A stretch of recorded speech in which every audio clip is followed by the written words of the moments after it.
نبی پاک علیہ السلام نے فرمایا 3 بندے ہیں اللہ پاک انہیں دیکھ کر مسکراتا اور کیا ہوتا ہے فرمایا اور بہت خوش ہوتا ہے. اب وہ 3 بندے کون سے ہیں چیک کر لیں ان میں ہیں کہ نہیں. فرمایا نمبر 1 وہ بندہ جو رات کو اٹھے بستر چھوڑے اچھی طرح وضو کرے پھر نماز پڑھنے کھڑا ہو جائے اسے دیکھ کر اللہ پاک فرشتوں سے فرماتا ہے اے فرشتوں بتاؤ میرے بندے کو نیکی پر کس نے اکسایا ہے. فرشتے عرض کرتے ہیں مولا تو بہتر جانتا ہے. اللہ پاک فرماتا ہے ہاں میں جانتا ہوں مگر تم مجھے بتاؤ. فرشتے عرض کرتے ہیں اے مالک کریم تمہیں اسے ایک چیز یعنی جہنم کا خوف دیا ہے یہ اس سے ڈرتا ہے. اے اللہ تمہیں اسے ان کو ایک چیز جنت کی امید دلائی ہے یہ اس کی امید رکھتا ہے. اے اللہ یہی خوف اور امید ہے جس نے اسے رات کی نیند قربان کر کے تیرے حضور کھڑے ہونے پر ابھارا ہے. اب اللہ پاک فرماتا ہے اے فرشتوں گواہ ہو جاؤ یہ جس چیز سے ڈرتا ہے یعنی جہنم سے ڈرتا ہے میں نے اپنے اس بندے کو اس سے امن بخشا اور جس کی امید رکھتا ہے یعنی جنت کی میں نے جنت اس پر واجب کر دی. رات اٹھ کر جب دنیا سوئی ہو بندہ اٹھ کر تہجد کی نماز ادا کرے اللہ کی بارگاہ میں آنسو بہائے اللہ فرشتوں کے سامنے گویا فخر فرماتا. دوسرے نمبر پر سنو فرما دوسرا وہ شخص جو حق و باطل کی لڑائی میں شریک ہوا ثابت قدم رہا یہاں تک کہ شہید ہو گیا یا اللہ پاک نے اس سے فتح عطا فرمائی اللہ اس بندے کو دیکھ کر بھی مسکراتا ہے. جہاد کرنے والے مجاہدین یا تو شہید ہو جائے یا غازی ہو کر لوٹے اللہ کی رضا کے لیے اللہ کی رحمت ان پر بھی چھما چھم برستی ہے. اور تیسرے نمبر پر فرمایا تیسرا وہ بندہ جو رات کو سفر کرتا ہے یہاں تک کہ رات کے آخری حصے میں جب کہیں ٹھہرتا ہے تو اس کے ساتھ والے سو جاتے ہیں مگر وہ کھڑا ہو کر نماز پڑھنے لگتا ہے اس بندے کو دیکھ کر بھی اللہ پاک مسکراتا ہے. اجتماعی عبادت کے بڑے فائدے ہیں اجتماع میں آنا محفل میں آنا دعا میں شرکت کرنا بہت اچھی بات مگر اپنی عادت ایسے بھی بنائے کہ کچھ عبادتیں ایسی کریں کہ میں جانوں اور رب جانے. یہ جو رات اٹھ کر دعا کا لطف ہے رات اٹھ کر جو نماز پڑھنے کا لطف ہے جب ساری دنیا سو رہی ہے اور بندہ رب کی بارگاہ میں حاضر ہے. علماء کہتے ہیں دن کے نوافل کے مقابلے میں رات کے نوافل افضل ہیں کیونکہ رات سکون ہوتا ہے رات رکعت قلبی ملتی ہے سبحان اللہ رحمت الہی چھما چھم برستی ہے. ہمیں کیا کرنا ہے کہ رات تہجد کی نماز کی عادت ڈالے. رمضان میں بن گئی تھی نا سحری کے لیے اٹھتے تھے تو لوگ تہجد پڑھتے تھے اللہ کرے کہ یہ عادت بن جائے. کبھی کبھی اگر ہر روز نہیں ہو سکتا تو بس کبھی کبھی کریں. اچھا اگر ایسی کوئی عبادت ہو بھی جائے نا تو سب کو بتائے نا کہ رات اٹھا تھا تو جناب دعائیں بھی کی تو آنسو بھی بہائے. نہیں کبھی کبھی ایسا کیا کرو کہ میں جانوں اور رب جانے اللہ سے باتیں کیا. میں آپ کو صحیح بتاؤں آپ مجھے ایک بات بتا یہ تو آپ نے سن بھی لیا کہ اللہ کی رحمت کس قدر برستی ہے اس پر. زندگی میں بھی جب کبھی ہم پریشان ہوں اور رات نیند نہ آئے کبھی کبھی ایسا ہوتا ہے پریشانی میں نیند نہیں آتی کروٹیں بدل رہا ہوتا انسان اور اس کروٹ بدلتے بدلتے میں آپ کی جب والدہ حیات ہوگی یا ماشاءاللہ جن کے پاس ماں موجود ہے ماں جیسی ہستی کہاں ملتی ہے. ایک بار اور سن لو دنیا کی بہت ساری چیزیں میرے اور آپ کے پاس ہیں جو ریپلیسیبل ہیں جو بدلی جا سکتی ہیں. موبائل فون لیتے ہیں بڑی خوشی سے لیتے ہیں مگر نیا ماڈل آتا ہے تو لوگ بدل لیتے ہیں. سواری لیتے ہیں بڑی خوشی ہوتی ہے مگر جب نئی سواری آتی ہے تو ریپلیس بدل دیتے ہیں. ماڈل نیا آ گیا بھائی اب وہ پرانی لگتی ہے. اور یاد رکھو ماں باپ چلے جائیں گا اس کے بعد ماں باپ دوبارہ نہیں ملتے. ان کا کوئی نیا ورژن یا نیا ماڈل نہیں ہے تو ان کی قدر کر لو ان کی دعائیں لے لو. تو بہرحال آپ کبھی کبھی تکلیف میں ایسا ہوا ہو کہ رات کو نیند نہ آئی ہو بے قرار ہو کر ماں کے پاس گیا آنکھوں میں آنسو لے کر کہ ماں میں پریشان ہوں بیمار ہوں یا قرضے میں ہوں یا فلاں پرابلم ہے. ماں نے کیا کیا کروٹ بدل کر سو گئی تھی کہ بیٹا تو جان تیرا کام جانے یا ماں خود بھی بیدار ہو گئی سینے لگایا اور دعا کرنا شروع کر دی. ہم روئے تو ماں بھی روئی. یہ ہے نا ماں میری تکلیف. ایسا لگتا ہے کہ مجھے کبھی کبھی یہ فیصلہ کرنا مشکل ہوتا تھا کہ تکلیف مجھے زیادہ ہوتی ہے میری تکلیف میں میری والدہ کو زیادہ ہوتی ہے. بیمار میں ہوں تکلیف اسے یہ رشتہ کہاں ملتا ہے. مگر مجھے ایک بات بتاؤ جب میری تکلیف پر رات نیند چھوڑ کر بستر چھوڑ کر میں ماں کے پاس گیا ماں نے سینے لگایا تو اگر میں اپنا بستر چھوڑ کر آنکھوں میں آنسو دیے میری ماں سے مجھے کہیں زیادہ پیار کرنے والے رب کی بارگاہ میں چلا گیا اس کی رحمت کیا مجھے مایوس کر دی. میری ماں کے دل میں جو مامتا ہے نا وہ بھی میرے رب نے ڈالی ہے. تو رب کی رحمت کتنی ہوگی. تو کبھی کبھی اللہ کی بارگاہ میں رات کے سپہر حاضر ہوا جو پرابلم ہے آپ کی جو مشکل ہے آپ کی آپ یقین کریں آپ اللہ کی بارگاہ میں تہجد کے وقت رات کے آخری پہر آنسو بہائیں دعائیں کریں نوافل پڑھیں پھر دیکھیں آپ کے دل کو تسلی کیسے ہوتی ہے. آپ کا ایمان تازہ ہو جائے گا اور آپ نے دیکھا کہ ایسے وقت عبادت کرنے والوں سے رب کتنا راضی ہوتا ہے. اللہ کرے یہ بات ہمیں سمجھ آ جائے اسی طرح عظیم صحابی حضرت عبداللہ ابن مسعود رضی اللہ عنہ سے روایت ہے، پیارے آقا مکی مدنی مصطفیٰ صلی اللہ علیہ وسلم نے فرمایا ایک بندہ رات کو اٹھتا ہے، اچھی طرح وضو کرتا ہے، پھر اللہ پاک کی حمد کرتا ہے، اس کی بزرگی بولتا ہے، اپنے نبی علیہ السلام پر درود پڑھتا ہے، قرآن کھول کر پڑھنا شروع کر دیتا ہے، یہ وہ بندہ ہے جسے دیکھ کر اللہ پاک مسکراتا ہے اور فرماتا ہے دیکھو میرا بندہ عبادت کر رہا ہے جبکہ اسے میرے سوا کوئی نہیں دیکھ رہا۔ اللہ، یہ کاش ہمیں عادت مل جائے کہ ہم اکیلے میں عبادت کریں، انفرادی عبادت کریں، میں جانوں میرا رب جانا، کبھی تلاوت کریں، کبھی درود پڑھیں، کبھی دعائیں کریں، کبھی آنسو بہائیں، سبحان اللہ، اس کا بڑا ہی اور ہے۔ ہاں کبھی ایسا ہونا چاہیے، ہم محفل میں عشق رسول کے عالم میں رو بھی پڑھتے ہیں، مدینے کی یاد ہو، نعت شروع ہو تو ہماری آنکھوں میں آنسو آ جاتے ہیں، یہ بھی اچھی بات ہے، مگر کبھی کبھی رات ایسی بھی ہونی چاہیے کہ دل میں ہو یاد تیری گوشے تنہائی، دل میں ہو یاد تیری گوشے تنہائی ہو، پھر تو خلوت میں عجب انجمن آرائی ہو۔ کبھی زندگی میں ایسی راتیں بھی آنی چاہیے، وہ ہے نا، جاگ اٹھا اشکوں کا مقدر، عشق نبی میں روتے روتے کیسی گزری رات نہ پوچھو۔ کبھی کبھی ایسی رات بھی گزرنی چاہیے کہ آقا کی یاد میں آنسو بہ رہے ہوں، مدینے کی یاد میں، گھر والوں کو بھی پتہ نہ چلے، ہلکی ہلکی آواز میں کبھی نعت شریف لگا لیا کریں، کبھی مناجات لگا لیا کریں، ہم پتہ نہیں کیا دیکھتے دیکھتے سوتے ہیں۔ کاش انہی تصورات میں آنکھیں بند ہوں کہ میں سو جاؤں یا مصطفیٰ کہتے کہتے، میں سو جاؤں یا مصطفیٰ کہتے کہتے، کھلے آنکھ صلی اللہ کہتے کہتے۔ جو مدینے کے تصور میں سوتے نا پھر خواب میں زیارت بھی کر لیتے ہیں۔ خواب کا ایک فنامنا یہ بھی ہے، آپ جس چیز کے بارے میں سوچتے ہوئے سوتے ہیں نا، عموماً گندی باتیں دیکھ کر، گندی چیزیں دیکھ کر سوتے ہیں، پھر ایسے ڈراؤنے خواب بھی آتے ہیں، انہیں ٹینشن بھی آتی ہے۔ فلموں میں بھی باڑدار دیکھی، خواب میں بھی لڑائی جھگڑے دیکھ رہے ہیں۔ جو مدینے کی یادوں میں سو رہا ہے، جو باوضو سو رہا ہے، جو اللہ کا ذکر کر کے سو رہا ہے، جو نوافل پڑھ کے سو رہا ہے، پھر دیکھو خواب میں بھی کہاں کہاں کی سیر کرے گا انشاءاللہ۔ تو اپنی خلوتوں کو اچھا کریں، اپنے اکیلے وقت کو بھی خوبصورت کریں، آنسو بہائیں، اور سبحان اللہ تہجد پڑھنے والوں کے چہروں پر نور بھی آ جاتا ہے۔ ہاں یہ الگ نعمت نہیں ملتی، اللہ نصیب فرما دے۔ اچھا ایک اور خوبصورت کام، اللہ کریم جنہیں دیکھ کر مسکراتا ہے۔ فرمایا حضرت ابو سعید خدری رضی اللہ عنہ فرماتے ہیں، رسول ذیشان مکی مدنی سلطان صلی اللہ تعالی علیہ وسلم نے فرمایا تین بندوں کو دیکھ کر اللہ پاک مسکراتا ہے۔ وہ قوم جو نماز میں صفیں سیدھی کرتی ہے، اور وہ بندہ جو اللہ پاک کی راہ میں جہاد کرتا ہے، تیسرا وہ بندہ جو رات کے اندھیرے میں عبادت کرتا ہے، انہیں دیکھ کر اللہ پاک مسکراتا ہے۔ جہاد والی بات اور رات والی عبادت کی بات تو ہو گئی، اب اس میں نئی بات سیکھنے کو ملی، صفیں درست کرنے والی۔ اب روز نماز پڑھ رہے ہیں، صفیں درستی کر رہے ہوتے، امام صاحب کہہ کے تھک جاتے، کاندھے سے کاندھا ملائیں، صفوں کو سیدھا کریں۔ صفوں کو سیدھا کرنے والوں کو دیکھ کر رب کی رحمت مسکراتی ہے، رحمت برستی ہے۔ ابھی کتنا آسان کام ہے، مگر اس کی طرف بھی توجہ نہیں ہوتی ہے۔ یاد رکھیے کہ صفیں سیدھی کرنا یہ بڑی نیکی ہے، اور اللہ کرے کہ ہم اس پر عمل کرنے والے بنے۔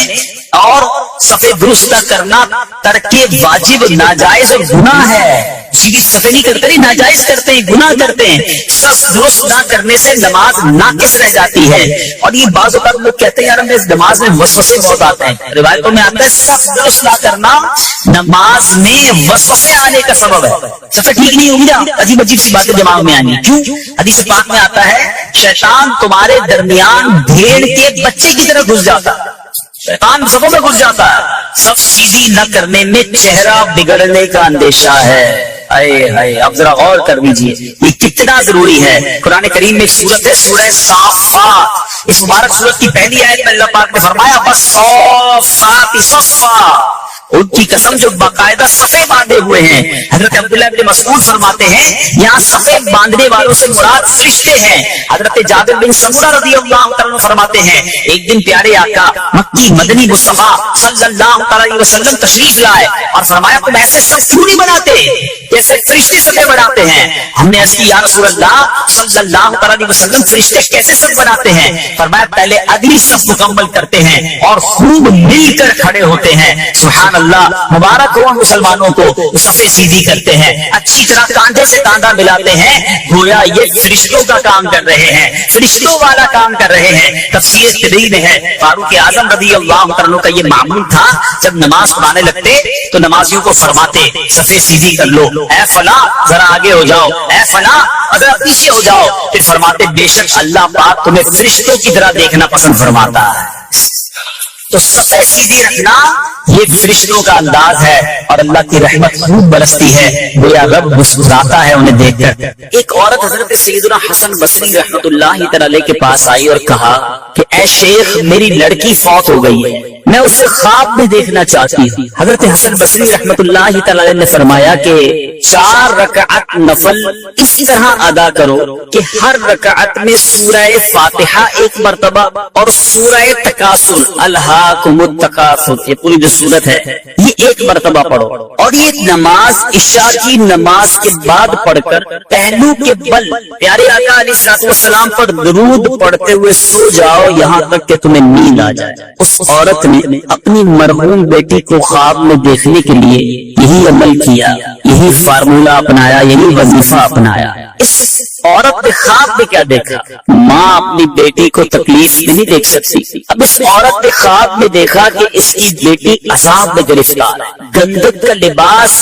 اس کا پہنا ہوا ہے، ہاتھ بندھے ہوئے ہیں اور پاؤں میں آگ کی زنجیریں۔ اب جب یہ عورت بیدار ہوئی تو بہت افسردہ، ظاہر ہے ماں اگر اپنی بچی کو عذاب میں دیکھ لے تو کون سی ماں سکون میں ہوگی۔ حضرت حسن بصری رحمت اللہ تعالی کے پاس آئی اور آ کر کہا کہ حضور میری بیٹی تو عذاب میں ہے۔ آپ نے فرمایا کچھ مال صدقہ کرو۔ اب کہتے مال صدقہ کرو، امید ہے کہ اللہ عز و جل اسے معاف فرما دے گا۔ حضرت حسن بصری رحمت اللہ تعالی اسی رات سوئے، ایک دن کے بعد آپ آرام کر رہے ہیں، آپ نے عالم خواب میں خود کو جنت کے باغ میں دیکھا، ایک خوبصورت تخت پر ایک حسین و جمیل عورت بیٹھی ہوئی تھی، سر پر نور کا تاج سجا ہوا ہے۔ کہنے لگی اے حسن کیا آپ مجھے نہیں جانتے؟ حضرت حسن بصری رحمت اللہ تعالی نے فرمایا کہ نہیں میں تو نہیں جانتا۔ تو وہ عورت وہ خاتون کہتی کہ میں اسی عورت کی بیٹی ہوں جو کل آپ کے پاس آئی تھی، آپ نے جس کو وظیفہ بتایا تھا۔ حضرت حسن بصری رحمت اللہ تعالی نے فرمایا کہ تمہاری ماں تو بتا رہی تھی تم عذاب میں ہو، تم بڑی تکلیف میں تھی۔ کہ حضور بات تو یہی ہے، میری ماں نے سچ کہا تھا۔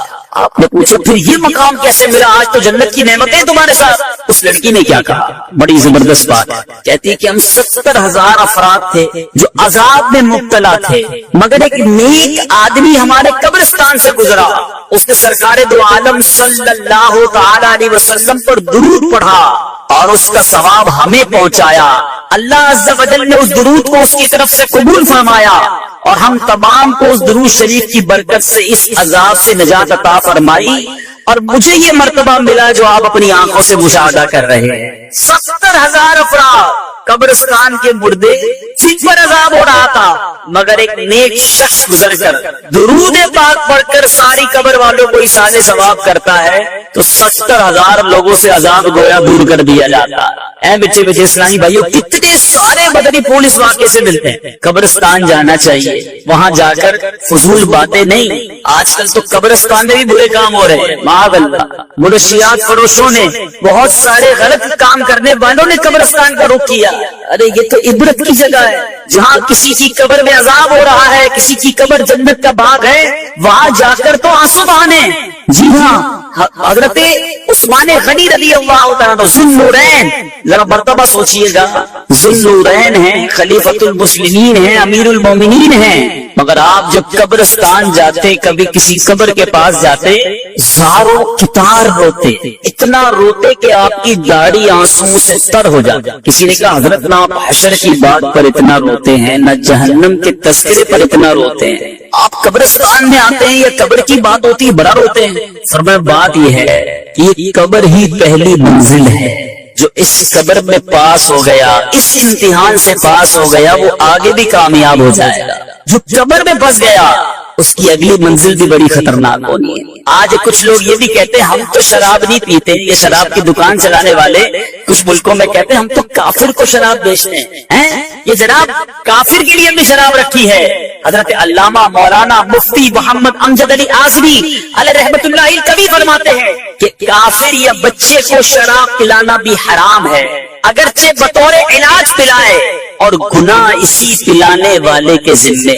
مجھے تو کبھی کبھی سمجھ نہیں آتی، اللہ کرے میں جو آج بیان کرنے جا رہا ہوں کوئی ایسا مجھے سن لے جس کے دل پر یہ چوٹ لگ جائے، جو ایئر لائن میں کام کرتے ہیں، مسلمان ہوتے ہیں مگر شراب سرو کر رہے ہوتے ہیں۔ ارے تف ہے ایسی روزی پر جو تمہیں حرام کی طرف، اللہ کے عذاب کی طرف لے جا رہی ہے، اور تم مسکرا مسکرا کر لوگوں کو شراب پیش کر رہے ہو۔ توبہ توبہ توبہ۔ اللہ رب العالمین کو کیا جواب دو؟ نہ کرے ایسا کام. اگر مجھے دنیا بھر میں کوئی ایسا سن رہا ہے جو کسی ایسے اسٹور میں کام کرتا ہے جہاں شراب صرف کی جاتی ہے، چھوڑ دو ایسی نوکری، نہ کرو ایسا کام. اللہ غیب کے خزانوں سے تمہیں حلال روزی عطا فرمائے گا.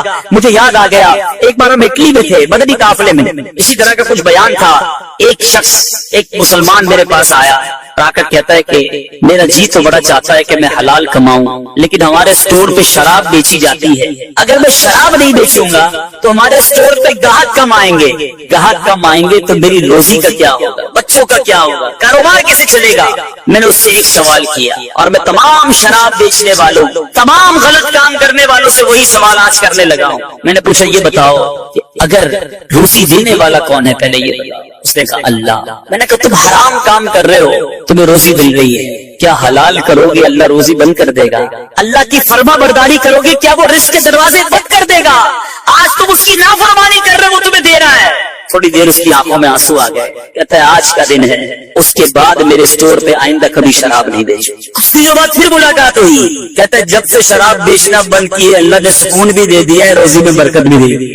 ہمت تو کرے نا، پہلے ہی سوچ لیتے ہو کہ ہمارا کیا ہوگا. ارے اللہ پر بھروسہ رکھو، جب رزق دینے والا وہ ہے تو ہم کیوں ایسا کاروبار کریں. بہرحال میٹھے میٹھے اسلامی بھائیوں، نبی پاک علیہ الصلوۃ والسلام فرماتے ہیں اللہ عز و جل نے شراب اور اس کی قیمت یعنی کمائی، مردار اور اس کی کمائی، خنزیر اور اس کی کمائی کو حرام قرار دیا ہے. خدا را اس کی کمائی نہ کمانا، کبھی اس میں ہاتھ نہ ڈالنا. میٹھے میٹھے اسلامی بھائیوں، قرآن مجید فرقان حمید کس طرح شراب اور جوئے کے بارے میں ہماری رہنمائی کرتا ہے. سورۃ پارہ دوسرا، سورہ بقرہ آیت نمبر 219 میں ارشاد ہوتا ہے یسألونک عن الخمر والمیسر قل فیہما اثم کبیر. ترجمہ کنز الایمان، تم سے شراب اور جوئے کا حکم پوچھتے ہیں، تم فرما دو کہ ان دونوں میں بڑا گناہ ہے، اثم کبیر. آگے فرمایا منافع للناس، اور لوگوں کے کچھ دنیاوی نفع بھی، وَإِثْمُهُمَا أَكْبَرُ مِن نَفْعِهِمَا، اور ان کا گناہ ان کے نفع سے بڑا ہے. گویا شراب میں کوئی فائدہ نہیں، جس جوئے میں کوئی فائدہ نہیں، بلکہ ایک جگہ یہ شیطان کے کام، شیطان کے آلے قرار دیے گئے. پیچھے پیچھے اسلامی بھائیوں، نہ شراب کے قریب جانا ہے نہ جوئے کے قریب جانا ہے. آج طرح طرح کے طریقے سے جوئے کھلائے جا رہے ہیں، پرچی کے نام پر، شطرنج کے نام پر، کرکٹ کے نام پر، شارٹوں کے نام پر. آج بندہ کہتا ہے جناب ٹیلی فون کرتا ہوں اور اپنے پیسے لگا دیتا ہوں، تھوڑی دیر میں پیسے کما لیتا ہوں. اے میرے پیچھے اسلامی بھائیوں، یہ حرام، یہ جہنم میں لے جانے والا کام ہے. یاد رکھنا جوئے کی کمائی بھی حرام ہے. اور ہم نے کئی جواریوں کے گھر بکتے دیکھے، کئی جواریوں کو تباہ و برباد ہوتا دیکھا. ارے نہ بھی ہوئے تباہ، کروڑ پتی بھی بن گئے تو یہ پیسے تمہیں جہنم میں لے جائیں گے. یہ دنیا میں چھوڑ کر جاؤ گے تو آخرت میں عذاب کا باعث بنیں گے.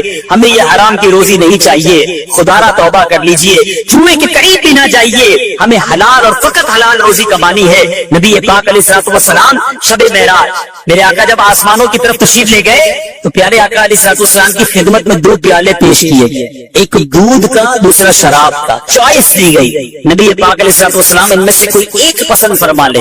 میرے آقا علیہ الصلوۃ والسلام نے دودھ کو پسند فرمایا. تو عرض کی گئی آپ علیہ الصلوۃ والسلام نے فطرت کو پسند فرمایا ہے، کیونکہ اگر آپ شراب کو پسند فرماتے تو آپ کی امت گمراہی کا شکار ہو جاتی. نیچے نیچے اسلامی بھائی، اور نبی پاک علیہ الصلوۃ والسلام نے شراب کی طرف گویا ہاتھ بھی نہیں بڑھایا اور دودھ کو پسند فرما کر فطرت کو پسند فرمایا. مگر آج ہمارا حال کیا ہے؟ آپ کو پتہ ہے شراب ہمارے صحابہ بھی پیتے تھے. جب شراب کی حرمت نازل نہیں ہوئی تھی نا، شراب نہ حرام قرار دی گئی، وہ پیتے تھے. لیکن کئی صحابہ اس وقت بھی نہیں پیتے تھے، لیکن چونکہ حلال تھی، مگر عادت ہونے کے باوجود جیسے ہی پتا چلا کہ شراب حرام ہو گئی ہے، اللہ، مکے کی گلیوں میں شراب کے برتن بہا دیے گئے، برتن توڑ دیے گئے. جس کے ہاتھ میں گلاس تھا اس نے توڑ دیا، ہاتھ میں بوتل تھی اس نے توڑ دیا، سارے برتن سے شراب بہا دی گئی. پیچھے پیچھے اسلامی بھائی جو سنیے، حضرت انس بن مالک رضی اللہ عنہ سے مروی ہے، آپ فرماتے ہمارے پاس آگ کے بغیر کچی کھجوروں کی بنی ہوئی شراب تھی. میں فلاں فلاں کو شراب پلا رہا تھا کہ ایک شخص آیا اور اس نے بتایا کہ شراب حرام ہو گئی. ابھی آ کر بتاتا ہے شراب پلا رہے ہیں، کہتے ہیں ان سب نے مجھ سے کہا اے انس یہ مٹکوں کو انڈیل دیجیے، اب شراب نہیں پینی، حرام ہو گئی، اب نہیں پینی۔ آپ فرماتے ہیں کہ معلوم ہونے کے بعد صحابہ کرام نے اس کے متعلق کسی سے کچھ نہ پوچھا اور نہ ہی شراب کی طرف دوبارہ دیکھا۔ کیسے لوگ پتا چل گیا منع نہیں چلے گی، آج ہم کو پتا ہے حرام مگر پھر بھی شراب نہیں چھوڑی۔ اور شرابی کیسا عجیب شخص ہے، آپ کو جو یہ معاشرے میں رہتا ہے اسے پتا ہے کہ شراب پینے والے کو ہوش ہی نہیں رہتا۔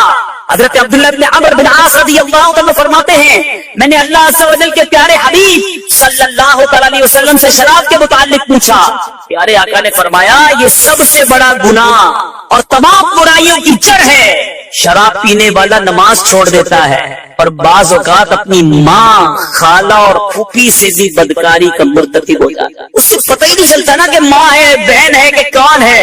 شراب کے نشے میں جو بے حیائی چاہے وہ کر ڈالتا ہے، اور ایسے کئی معاملات پتہ چلتے ہیں کہ کوئی عورتوں پہ ظلم کر رہا ہوتا ہے، کوئی انہیں گالیاں نکال رہا ہوتا ہے، اس کو اپنا پتہ نہیں ہوتا کہ ہمارا کیا حال ہے۔ حالانکہ پیچھے اسلامی بھائیوں شرابی جو ہے نا اس کی وجہ سے اس کے خاندان کی بھی بے عزتی ہو رہی ہے، اس کا بچہ الگ ڈی مورلائز ہو رہا ہوتا ہے کہ میرا باپ شرابی۔ میں پچھلے دن ایک جگہ گیا، مجھے بتایا کہ ہمارے یہاں اتنی شراب پی جاتی ہے، پاکستان کے علاقے کی بات کر رہا ہوں، کہ ایک بندے کو کہتا ہے میں نے اپنی آنکھوں سے دیکھا جو اپنے 5 سال کے بچے کو شراب پلا، خود پیا اور اب نشے میں اپنے بچے کو شراب پلا۔ مجھے بتائیے کہ ایسے بچے کیسے بڑے ہوں گے جو باپ کی شفقت سے محروم ہیں، باپ سے جب ملتا ہوگا گالیاں ملتی ہوں گی، ڈانٹ ڈپٹ ملتا ہوگا، بیوی الگ پریشان، ماں باپ الگ پریشان۔ یہ شراب ہے ہی چیز ایسی جو پورے گھر کا نظام برباد کر دیتی ہے، اور کئی لوگ اپنی ساری کمائی اس نشے کے اندر ڈال دیتے ہیں۔ صرف شراب کی بات نہیں کرتا، آج ہیروئن کے نام پر، چرس کے نام پر، نہ جانے منشیات کے نام پر ہمارے نوجوانوں کو کدھر لگا دیا گیا،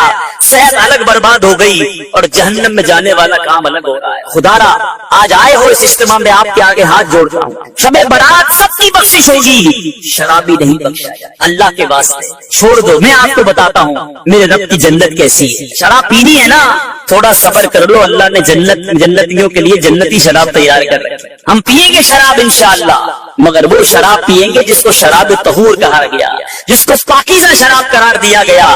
سبحان اللہ۔ پیچھے پیچھے اسلامی بھائیوں ابھی میں آپ کو جنتی شراب کے بارے میں بتاتا ہوں، لیکن ایک دل ہلا دینے والی صحابہ کرام کا کال سنی۔ میرے بزرگ بیٹھے اپنی بچی کا رشتہ کرتے وقت کیا چیک کرتے ہیں؟ لڑکا کماتا کتنا، رہتا کدھر ہے، دکھتا کیسا ہے، بس 3-4 چیزیں، زیادہ زیادہ خاندان پوچھ لیا۔ کبھی یہ پوچھا کہ نماز پڑھتا ہے کہ نہیں پڑھتا، کہیں شراب تو نہیں پیتا، کہیں برے دوستوں میں تو نہیں بیٹھتا۔ سنو صحابہ کرام کا کال ہے جس نے اپنی بیٹی کو کسی شرابی کے نکاح میں دیا، گویا اس نے اپنی بیٹی کو بدکاری کے لیے پیش کیا۔ آج کوئی نہیں سوچتا، آج ہمارے نزدیک گناہ وہ برے ہیں جو لوگوں کے نزدیک برے ہیں۔ ارے لوگ کیا کہیں گے کہ شرابی کو بیٹی دے دی، جواری کو بیٹی دے دی، اس لیے، ورنہ برے دوستوں میں بیٹھنے والے کو کون چیک کرتا ہے؟ ارے اپنی بیٹی کا رشتہ کر رہے ہو، دیکھو جس کے ہاتھ میں آپ بیٹی کا رشتہ دے رہے، کل وہ آپ بیٹی کے بچوں کا باپ بھی بننا ہے، باپ کیسا ہوگا؟ اگر وہ حرام روزی لا کر کمانے والا ہے تو پورے گھر کو برباد کر دے گا نا۔ کبھی شرابی سے رشتہ بھی نہ کرے اور شراب پینے والا بھی اللہ کے واسطے توبہ کرے۔ پیچھے پیچھے اسلامی بھائیوں نبی پاک کا ایک اور فرمان سنیے، دل دہلانے والا بیان، نہ شرابیوں کے ساتھ بیٹھو، میرے آقا کہتے ہیں، نہ شرابیوں کے ساتھ بیٹھو، نہ ان کے بیمار ہونے پر عیادت کرو اور نہ ہی ان کے جنازوں میں شرکت کرو۔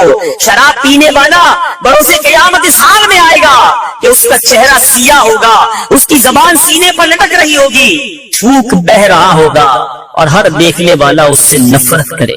اب غور کر لیجیے کیا شرابی کی جس کو آپ کہیں کہ بدقسمتی ہے، نبی پاک فرماتے نہ بیٹھو، نہ سلام کرو، نہ عیادت کرو، نہ جنازے میں جاؤ۔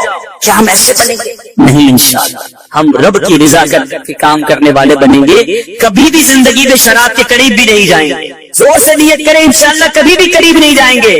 پیچھے پیچھے اسلامی بھائیوں یہاں ایک اور کام کرتے ہیں، اب شراب کے نام کو چینج کر کے عجیب عجیب نام آ گئے۔ نہیں جناب یہ شراب نہیں تو وسکی ہے، یہ جناب برانڈن ہے، پتہ نہیں کیا کیا نام رکھے ہوئے، برانڈی ہے، چیمپئن ہے، اب تو پتہ نہیں کوئی کہتے یہ سوڈا ہے۔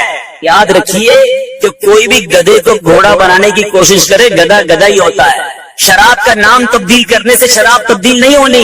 ہاں میرے بیچ اسلامی بھائیوں آج سے صدیوں پہلے دیکھو میرے آقا کی غیب کی خبریں، صدیوں پہلے میرے آقا نے فرمایا میری امت کے کچھ لوگ شراب کا نام تبدیل کر کے اسے پیئیں گے۔ میرے آقا نے اس وقت فرمایا